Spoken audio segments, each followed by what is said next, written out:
Janice, are you here? Yeah. Come forward so everyone can hear you, please.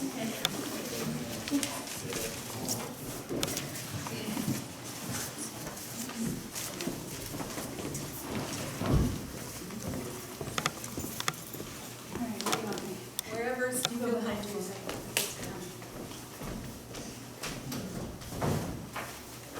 All right.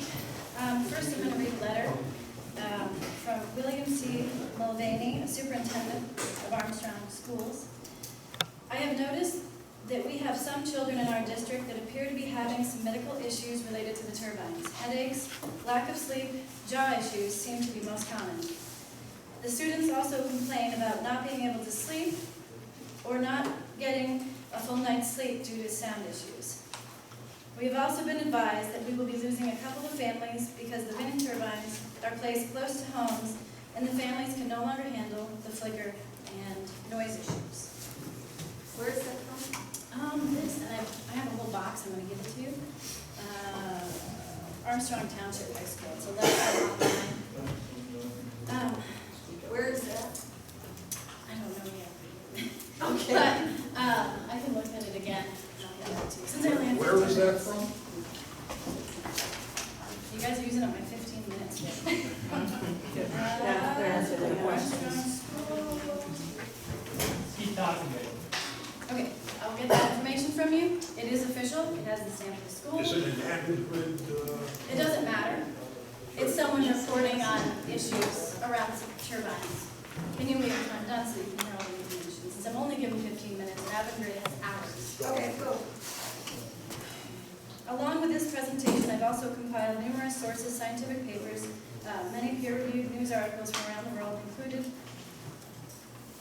in provided material is a thumb drive with copies of supporting articles, papers used, as well as some additional pieces. The large body of information relates to the North Ridge Wind Project proposed for the towns of Hopkinton and Perishville as evidence that the opposition's position is one based on scientific facts from peer-reviewed papers, legal documents, personal accounts, and media presented data regarding issues related to the project and similar projects around the country. This is by no means an exhaustive supply of material, as there are endless papers and articles that could be presented if I were to have unlimited time and resources. There are many issues surrounding this project that demonstrate that this is not well suited for our towns, and according to wind projections, the entire county of St. Lawrence and Jefferson. Our areas have been targeted for these industrial turbines for a number of reasons. First and foremost, our apparent economic desperation. However, as presented in the supporting data, this project is not the windfall that the corporation is touting and advertising through our local media. The thinly veiled attempt to make appearances as to there being a large alliance of local residents for the town that are bankrolling. It's the company that's bankrolling the advertisement campaign. It's disgusting. North Country for the Brighter Future advertisements are clearly an extension of Avangrid's propaganda and needs to be brought to light. As such, since it is the name on the white 3-ring binder provided by Avangrid to our board members. The rest of my research, I'm going to go over the 3-ring binder and I'm going to quote it. The rest of the research was done through online literature, of which there is an endless amount to sift through. There is more than enough to know that there is much that the wind company's health department and other government agencies have not fully researched. They recognize, as you heard, that infrasound, low-frequency sound, is present and does affect humans. This is only a fraction of the issue in front of this community. And for the reason many towns and states have passed moratoriums to give the communities time to do further research. States including Tennessee, North Carolina called for a moratorium of 4 years. The state of New Jersey enacted a bill that would mean a moratorium of 7 for offshore turbines. 5 counties in Indiana banned turbines outright. Subsequently, Indiana setbacks range from 1,300 feet to 3,960 feet. 3,960. Wisconsin just recently declared wind turbines a health hazard. Some projects have been halted in Indiana and West Virginia. In fact, in Falmouth, Mass., the turbines were shut down due to many issues surrounding the turbines, despite opposition from some town officials that pushed the project through despite many problems. I have a lot of paperwork on this for the town, if you need it. There are lawsuits all over the country against wind turbine companies, including our WItherell and Avangrid, many of which are available to view online. This is worth the read to help you better understand the reasons to take more time time and understand why the credibility of this company is in question and how that could affect our town. In Herkimer County, New York, the Hardscrabble Wind Power Project, there is a lawsuit with 60 plaintiffs. Atlantic Wind LLC released projected noise levels that showed that the wind turbines would not go over 50 dB in 2006. Those projections were based on 389-foot turbines, smaller than ours. The town ended up with larger turbines at 467 feet. The company was negligent in addressing the health complaints, which turbines are suitable for that particular area, as well as other effects, including subsequent loss of property enjoyment, interference with electrical functioning of homes, nuisance to neighboring properties, etc. Atlantic Renewable Noise showed levels as high as 72 dB. They faulted their study first and then followed with 2 more to demonstrate compliance. After a year of litigation dealing with Iberdrola's lack of compliance resulted in a settlement. According to BCR News, Iberdrola failed to fulfill obligations with the county and balked at assessed amount for damage done to local roads caused while construction in Providence Heights wind farm. Iberdrola is a subsidiary of Scottish Power. The company is responsible for wells contaminated. Millions of dollars spent for redoing water systems for a town paid for by the taxpayers. They were aware of the contamination and failed to inform the residents for a couple of years. I have documentation to prove that as well. A fire marshal in New Hampshire testified that Iberdrola was non-compliant with the fire and building codes for Groton Wind Project. I have a court document explaining the lack of compliance and the specifics related. The fire marshal concluded, and I quote, "Given the fact that the safety of the public cannot be assured due to Iberdrola's failure to comply with the New Hampshire State Fire Code and New Hampshire State Building Code, the State Fire Marshal is strongly considering issuing a stop work order on the site. Iberdrola has demonstrated a reckless disregard for New Hampshire's rules and its residents." Local wind projects have also been in the media, specifically Jericho Rise. This wind farm has turbines that are smaller than ours, and there are complaints. The wording in the leases alone should give you pause and take a moment to contemplate the vast powers that are given over private property in the towns they invade. I have had the displeasure of reading an easement, a transmission line agreement, a good neighbor agreement, and they all have huge restrictions to the property owner and limit their speech as well as their use of their own property. The leases need to be scrutinized by your lawyers, and you need to protect yourselves. They have the right to lease your property to another entity, change the plans at any time, terminate the lease, renew the lease 2 times without consent of the property owner. Please go home, pull the leases out of your drawer, and read through it with a fine-tooth comb. I urge you to be skeptical of any spoken agreements, as it states in the leases that no agreements other than the lease agreements are binding. I would also ask you to be skeptical to their commitment to your agreement, as there are instances where they have not fulfilled their end of the deal. These style turbines are linked with fires in PA. On May 22nd, 2012, a Gamesa turbine caught fire in Iberdrola's Barton 2 wind power project in Iowa. A Gamesa spokesperson claimed the company's maintenance contract had expired. Also to be considered is the fact that the company can mortgage turbines, and in Chattagay, a company has. Noble did not pay a contractor for work, and there were 43 liens totaling in $3 million. As you're aware, this could affect your credibility with banks. Also, in the way of credibility, Iberdrola's promised jobs are fictional. All but 6 are temporary, and of the permanent, locals are not first. Iberdrola is quoted as saying, Iberdrola did not hire a graduate Vantage vocational school who took the wind turbine program. Only people who have been trained by the manufacturer would be hired. There are many letters online with leaseholders stating they regret signing. Google it, you won't be disappointed. I want to state for the record that I do not consent to this project and any part of it that trespasses upon my property, whether it be shadow flicker, noise, in any character, whether audible or inaudible. I do not feel heard by my representatives and object to their positions in the process, considering the blatant disrespect for non-participating residents. You're here to represent the people as elected officials. I'm a person, my children are people. All of us who oppose the project are people who live here, pay taxes, and are not being guaranteed the same rights as the corporation, as demonstrated in our meetings, where the representatives of Advent Grid have been afforded our town time meeting, in which they have been given numerous occasions on the floor for hours, as well as opportunity of regular meetings. The persons and concerned citizens, including myself, have not had the opportunity to be heard to the extent, and therefore our reasons and scientific data has not been heard at all. not to the extent that it exists.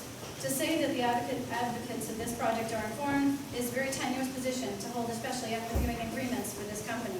I urge you to make setbacks at 2,500 feet, which is actually nowhere near far enough to mitigate the mentioned issues.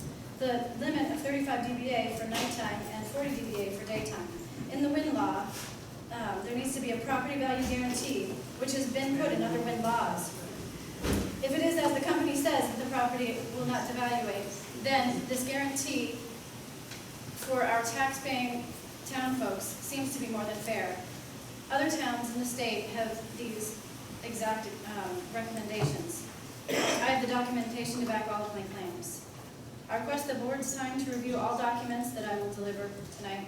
I deserve a real chance to defend my home, my health, and my children. Not 15 minutes, hours if it takes, as long as it takes. Please give me 2 hours time to sit with you as a group and go through the papers so that you understand what is at stake.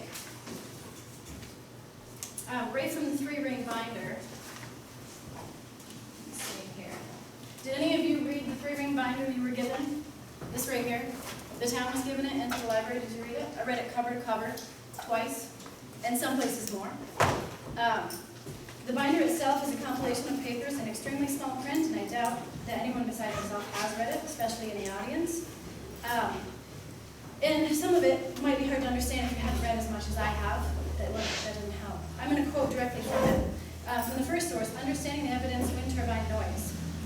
I'm quoting directly. 1, sound from turbines is complex and variable. 2, sound from turbines is broadband, composed of sound over a broad range of frequencies. Higher frequencies tend to be reduced indoors and with increasing distance, leading to an emphasis on lower frequencies.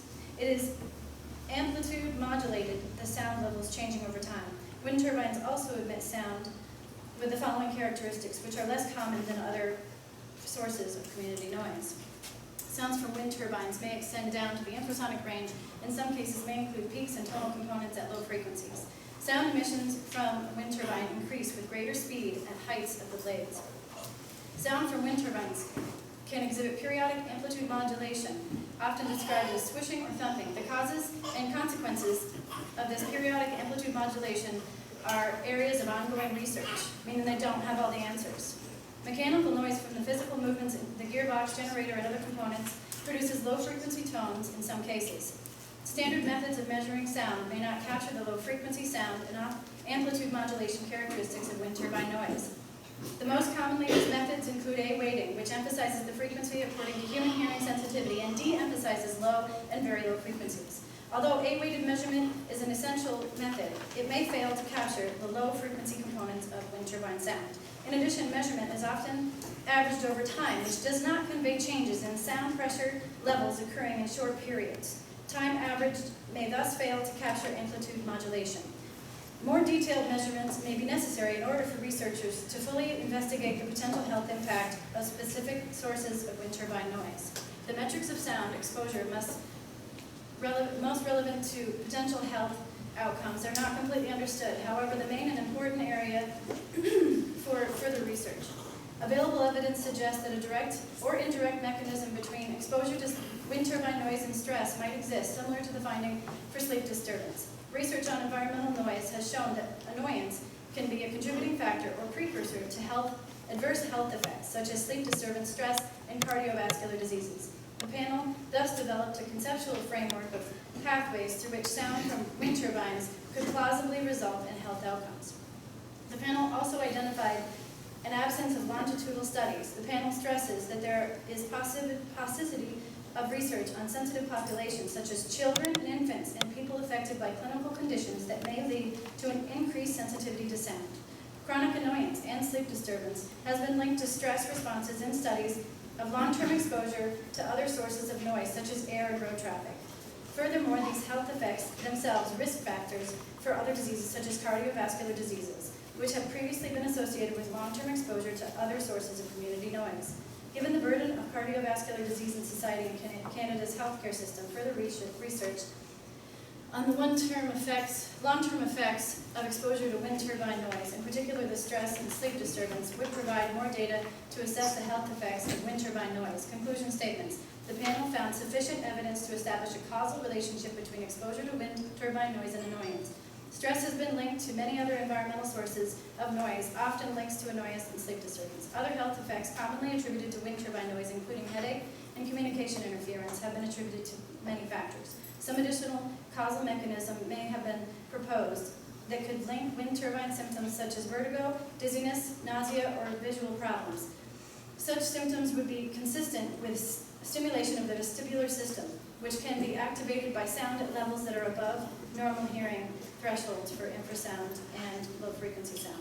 Sensitive individuals with certain clinical conditions might have lower activation thresholds below normal hearing thresholds, but whether such activation thresholds are within typical sound levels from wind turbines remains unclear, as does the prevalence of these conditions in populations exposed to wind turbine noise. The panel also noted that knowledge gaps concerning potentially sensitive populations such as children and infants, as well as individuals with certain clinical conditions, complicate any attempts to assess the level of health risks associated with exposure to sound from wind turbines. In addition, modeling and some measurement approaches do not capture many sound characteristics relevant to wind turbines, such as amplitude modulation.